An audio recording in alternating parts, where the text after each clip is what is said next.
మనకు మంచి communication skills అనేది చాలా అవసరం అండి. మరి కమ్యూనికేషన్ స్కిల్స్ కనుక చూసినట్లయితే ఇది verbal communication, non verbal communication అని రెండు రకాలుగా మనం చూడగలుగుతాం. వెర్బల్ కమ్యూనికేషన్స్ అంటే మాటల ద్వారా తెలియజేసేటువంటి సమాచారం.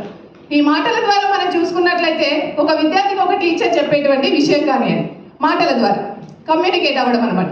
నాన్ వెర్బల్ చూసుకున్నట్లయితే ముఖ భావాలు, చేతి కదలికలు, వీటి ద్వారా మన యొక్క ఫీలింగ్స్ని ఎక్స్ప్రెస్ చేయడం అండి.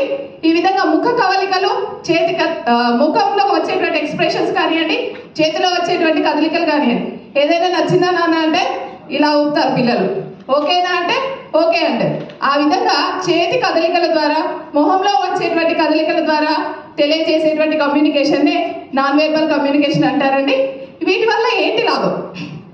కమ్యూనికేషన్ స్కిల్ ఉన్నట్లయితే ఎదుటి వాళ్ళతో మంచి సంబంధాలు ఏర్పడతాయి. అదేవిధంగా చక్కటి ఎఫర్ట్తో మనం ఉద్యోగం చేసే దగ్గర కూడా మంచి నైపుణ్యంతో ముందుండగలుగుతాం. ఈ విధంగా కమ్యూనికేషన్ స్కిల్స్ అనేటివి మనకు చాలా యూజ్ అవుతాయి. Effort communication turns ideas into action.